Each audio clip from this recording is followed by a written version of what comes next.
You have been listening to, or you have just missed, the news from VK1WIA. Now it's time for VK6ARN and Newswest.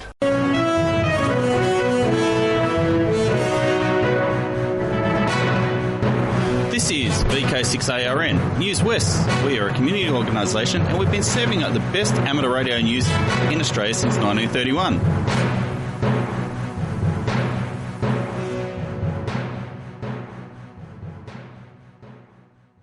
Hi there, I'm Clinton, VK6FCRC, and welcome to the December 31st edition of Newswest. Yes, the last episode of Newswest for this year. Now on with the show.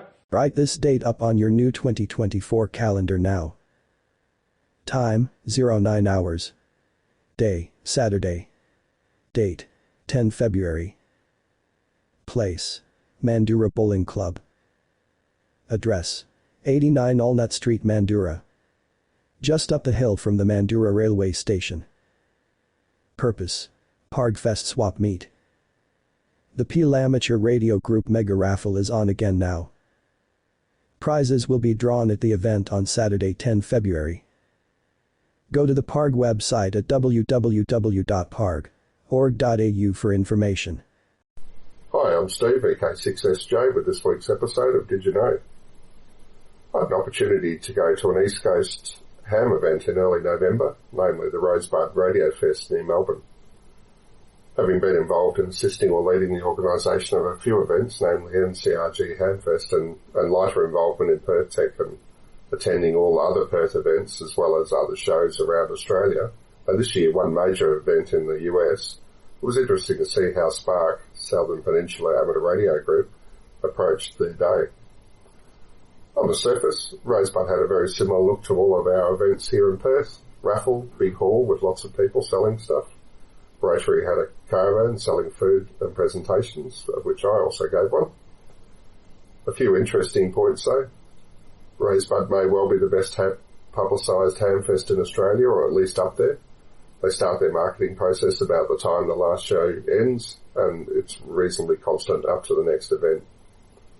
Their website for the event is already up with next year's promotions. They approach potential presenters with plenty of notice, and they put a lot of effort into finding interesting subjects and presenters. Rosebud Radio Fest was held in a primary school, and they were given access to the assembly hall, which has a stage, amenities, and a classroom for presentations. The classroom size was good for the quantity of attendees, typically 20 to 30. The classroom was okay. Presentation gear could do with a refresh, but it was largely fit for purpose. They put some effort into returning some value to presenters in terms of advertising and publicity, thanking presenters at the same time as the raffle presentations as well as leading up to the event. This was important for me as I was travelling to Victoria from Perth at my own expense, and I was showcasing some cool products.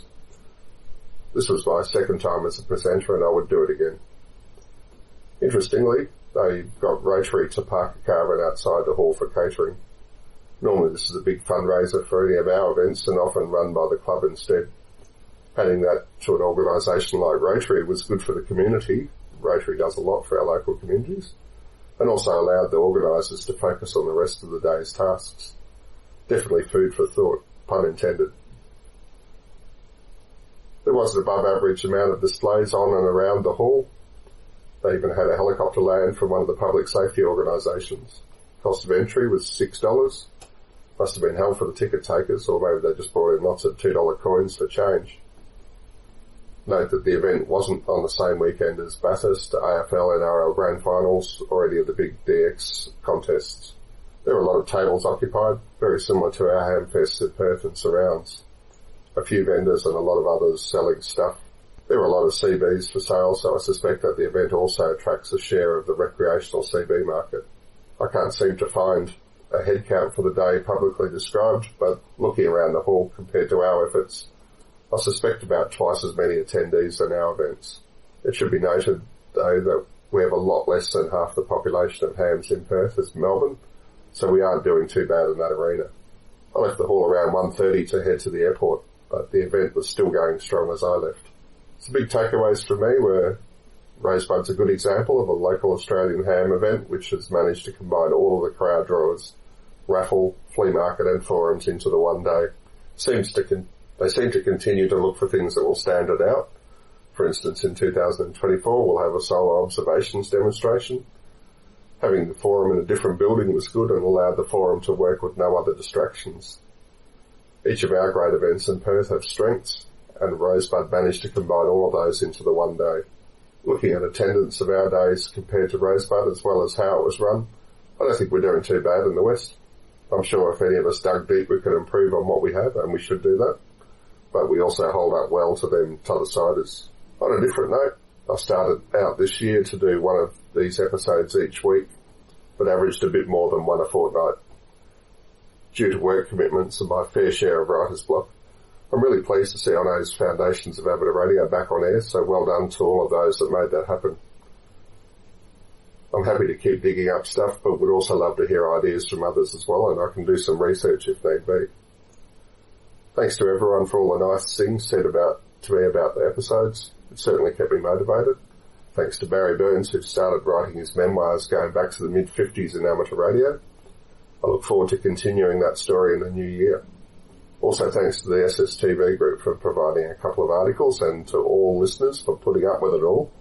And I wish you all a happy new year. This is Steve VK6SJ and you're listening to Newswest. Last week I told you that RASA's QTC magazine would be published on the Christmas weekend. It was. QTC for the fourth quarter 2023 is full of useful information for you, in keeping with new developments in amateur radio that are creeping up on us. You can access QTC magazine as well as RASA's other free services for amateurs via the website vkradioamateurs.org. Did you get that? vkradioamateurs.org. And counting on my fingers, it's 7 weeks and 1 day from today that the new class licensing for amateur radio in Australia commences, along with the new arrangements for examinations, with the ACMA bringing these back in-house. There's been a fair bit of speculation and guessing in amateur radio circles about the class licence. There's a good write-up in QTC magazine laid out so that we can understand what's happening. But really, when you look at it, for the average amateur, you know, the reasonable amateur in the pub, your day-to-day amateur radio life won't work any differently on the 19th of February than it was on the 18th. After you've read the class licensing item and are satisfied that the sky will not fall in, there's lots more in QTC to both inform and entertain. QTC magazine is a true online, flip the pages on the screen magazine. It's also available as a PDF download if you prefer that format. And lastly, QTC magazine is free. It's available to anyone who wants to read it. There's no requirement to be a member of any organisation. Coming up a bit earlier in February is the Peel Group's Pargfest, and I'm planning to be there. It's a good day out. Pay some attention to their promos, and I hope to see you there. Most clubs took some sort of a break over the festive season, and it's time for them to start waking up and meeting soon. So good luck with your club's activities in 2024, and I'm Bob VK6POP. This is News West, your amateur radio news on VK6ARN, originating on the News West linked repeater network and HF relays. Hi, just a little note about VK6RRG and the WARG Technical and General Net. Having it run every Sunday morning on VK6RLM, that's 146.750, or Channel 3 in the old money. And it starts at 10:30 a.m. this morning. Of course, if you're listening in the evening, it's next week. If you happen to listen to the right part of the 80-metre band on a Tuesday evening, you might hear something that sounds like this.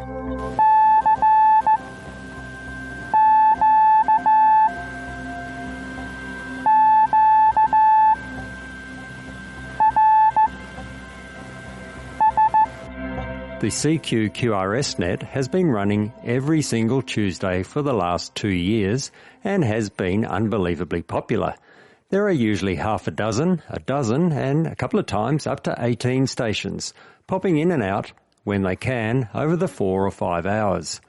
The aim is to encourage new CW operators to have a go at slow CW in a safe and really friendly environment where slow speed and lots of mistakes are par for the course.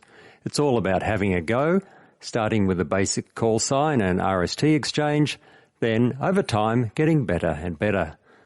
The net also attracts its fair share of old-timers who enjoy helping others to have a go or just to enjoy the banter. So this might be just the opportunity you've been waiting for to have a go at transmitting on CW, or perhaps just to stop the contacts rusting up on your key. Doesn't matter whether you're brand new to the code or if you're an old-timer who would like to have a bit of fun and help encourage new operators by having simple, safe QSOs at their speed, we'd love to have you join in. The net starts at 0900 Zulu every Tuesday on 80 metres between 3540 and 3570 kHz, and there's stations in the west, east and in between listening out for your CQ QRS call. For more information and to receive our weekly CQ QRS RAG2 newsletter, contact me, Mark, VK6QI, via my email address on qrz.com, or you can email me direct, mark.bosma@icloud.com. That is mark.bosma@icloud.com. Too much switch mode power supply hash on 80 metres? This might be the incentive to do something about it. With a cheap noise canceller costing less than $100, 80 metres could be easier than you think. So once again, Tuesdays from 0900 Zulu until late, between 3540 kHz and 3570 kHz. Cheers from Mark, VK2KI and VK6QI. Hello everyone, this is Clive, VK6CSW, reminding you that as per usual there is no Radio Amateurs Old Timers Club broadcast in January. The first RAOTC bulletin for 2024 is scheduled for Monday, February the 5th. However, the next lunchtime meeting for members and friends of the RAOTC in Perth is on Tuesday, January the 9th at the Woodbridge Hotel, 50 East Street, Guildford. We meet at 11:30 for midday lunch. An attractive, well-priced seniors menu is available, which can be viewed online. Everyone's welcome to join in and have an eyeball QSO. There's adequate car parking, but if you're coming by train, be sure to alight at Guildford East. That's Guildford East Station. Full details are on the club website at www.raotc.org.au under the heading Luncheons. Once again, there is no RAOTC broadcast tomorrow, but the Perth luncheon at the Woodbridge Hotel in Guildford will be held on January the 9th. On behalf of the RAOTC, I hope that everyone has had an enjoyable Christmas, and we give you best wishes for a happy, healthy and safe New Year. 7-3 from Clive, VK6CSW. Well, Happy New Year. What else is there to say? A few things, I guess. Firstly, a big thank you to everyone involved in Newswest, those who submit news items through to those who broadcast the news, and of course those who listen. You're pretty important. A big thanks to Clinton for heading up Newswest production. You've done us proud, mate. So what are we in for in 2024? The safe thing to say is more of the same. However, new things may happen. Clinton's already producing a video version of Newswest, and you can access that via a link that he provides in the weekly bulletin announcing Newswest for the week. If current trials of amateur TV for the metro area are successful, Newswest may become a regular feature in its program. Perth Tech 2023 was a resounding success. However, the fundraising to support it didn't meet targets. We were $1 and a bit short of breaking even. However, there was nothing left over to kick us off for the next one. Perth Tech 2024 is in the we are thinking about it stage, so there's a lot to decide about content and how we fund the event. It seems everyone is doing the big raffle these days and the market has been overcooked. We may have to consider another new idea. In the coming year, I encourage you to continue to support Newswest by contributing and, of course, listening. Please don't tell me that you simply don't have time on Sundays to listen in. Because, be that as it may, you can listen to Newswest at any time, any day, by downloading the MP3 from our website, vk6.net. Well, that's about my blooming lot. Happy New Year from the WA Amateur Radio News team, and let's see if we can cram more into our amateur radio lives in 2024. After all, there's an extra day in which to do it. I'm Bob VK6POP.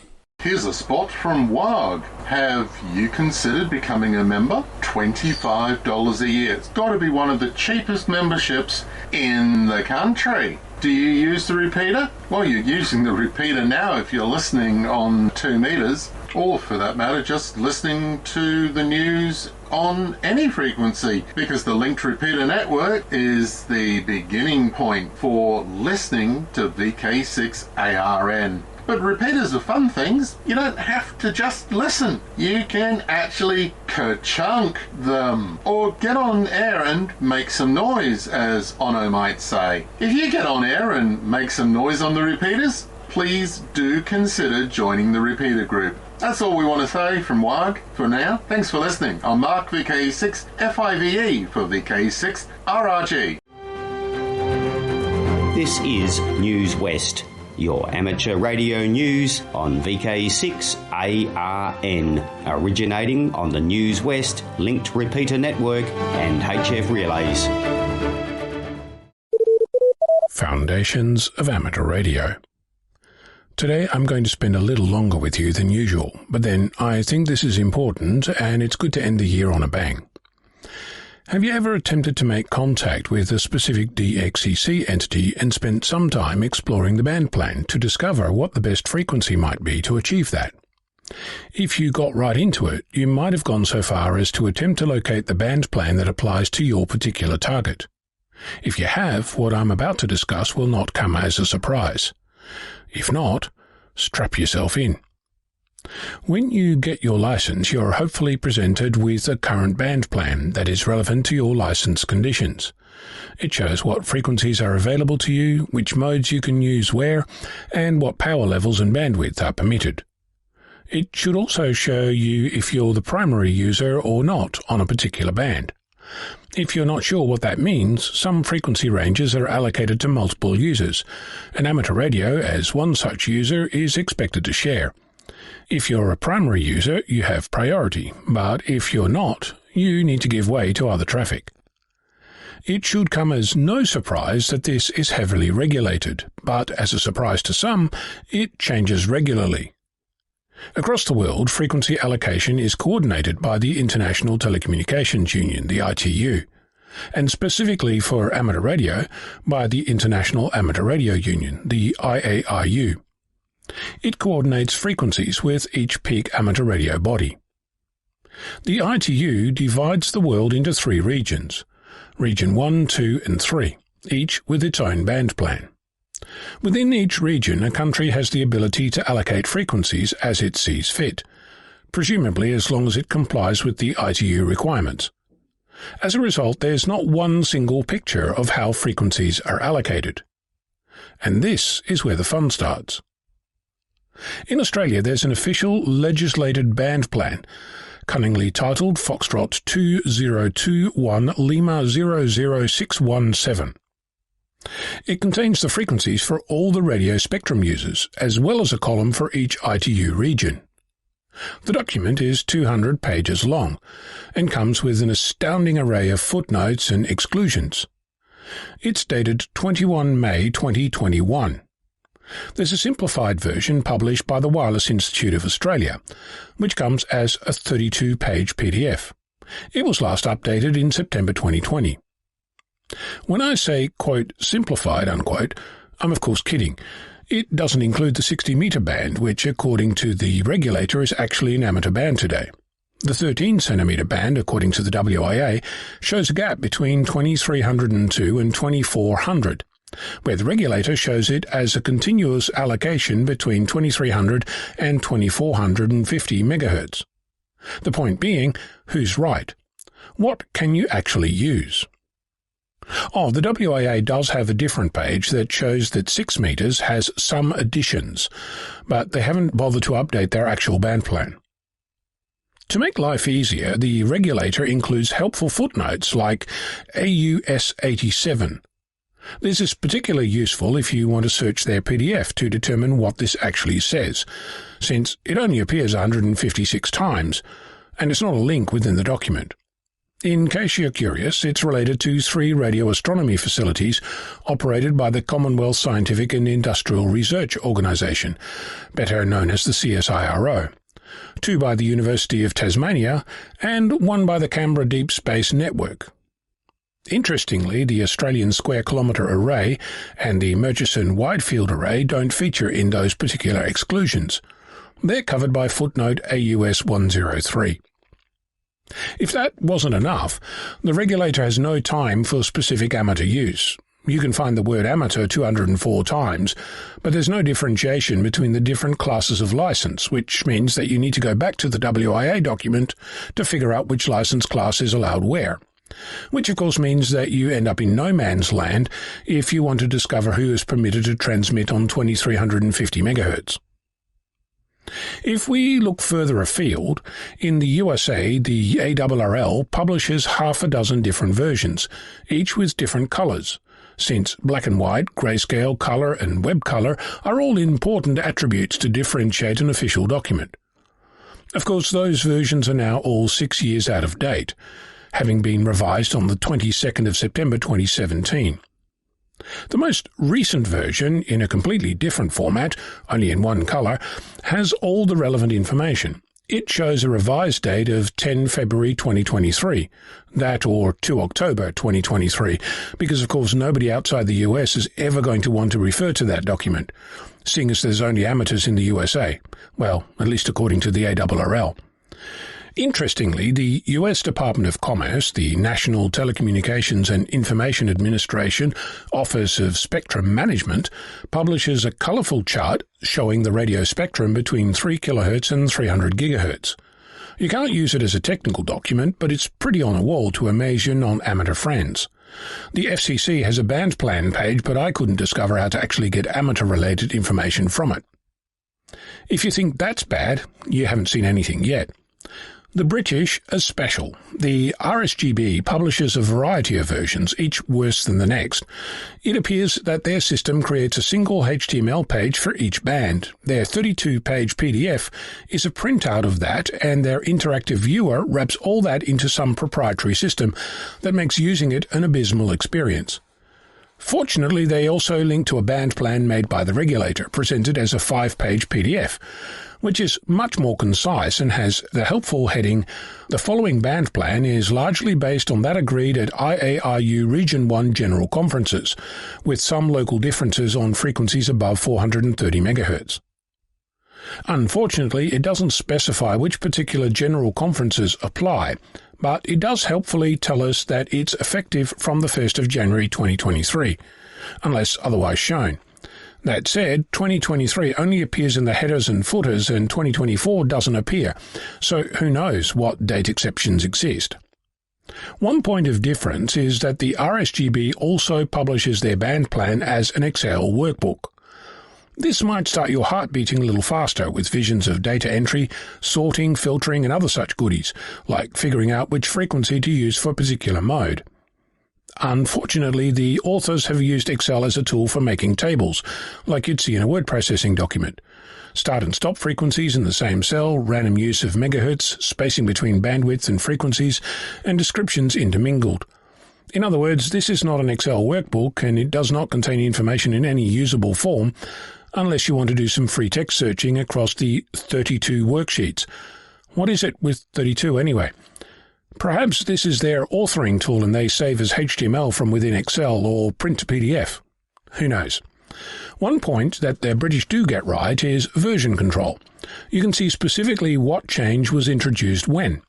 For example, on the 6th of March 2009, the 17-metre QRP frequency was corrected to 18,086 kHz.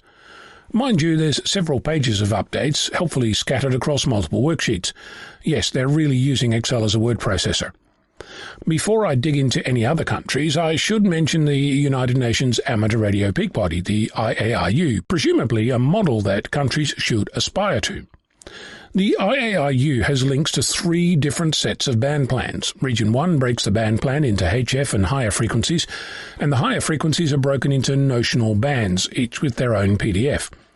Regions 2 and 3 each provide a single PDF, but the Region 3 document is hosted on the Region 2 website.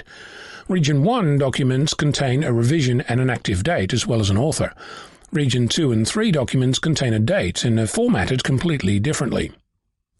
In Germany, the DARC attempts to link to the IARU Region 1 band plan, but the link is pointing at a non-existent page. In the Netherlands, VERON points at a 2016 edition of the IARU Region 1 HF band plan and the current Region 1 mixed band plan for higher frequencies. In Canada, the RAC points at a HTML page for each band and presents all the HF frequencies as a single image. Yes, an image.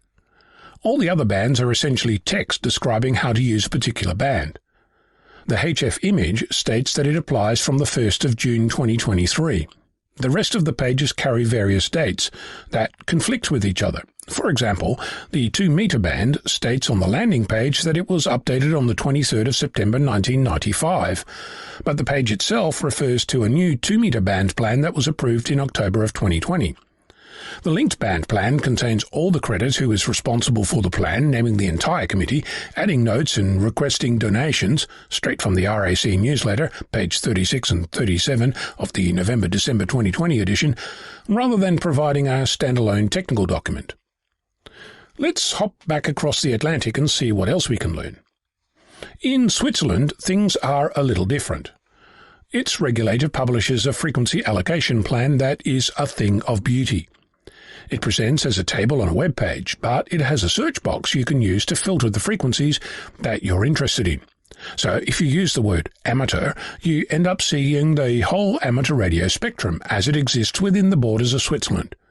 You can also set frequency ranges, and as a bonus, if you type in 1 megahertz and change the unit to kilohertz, it actually changes the number to 1000. As I said, a thing of beauty. Oh, and the footnotes? Yeah, they're links, and they open in a new window with the relevant information, and you can keep clicking deeper and deeper until you get to the actual legislation driving that particular entry. If that's not fancy enough for you, from within the search you can download an offline HTML copy. You can pick services rather than use search terms, and the PDF version, because of course there is one, actually has the same active links to footnotes. That said, it has some idiosyncrasies. It specifies when amateur radio is the primary or secondary user of a band, except when it doesn't.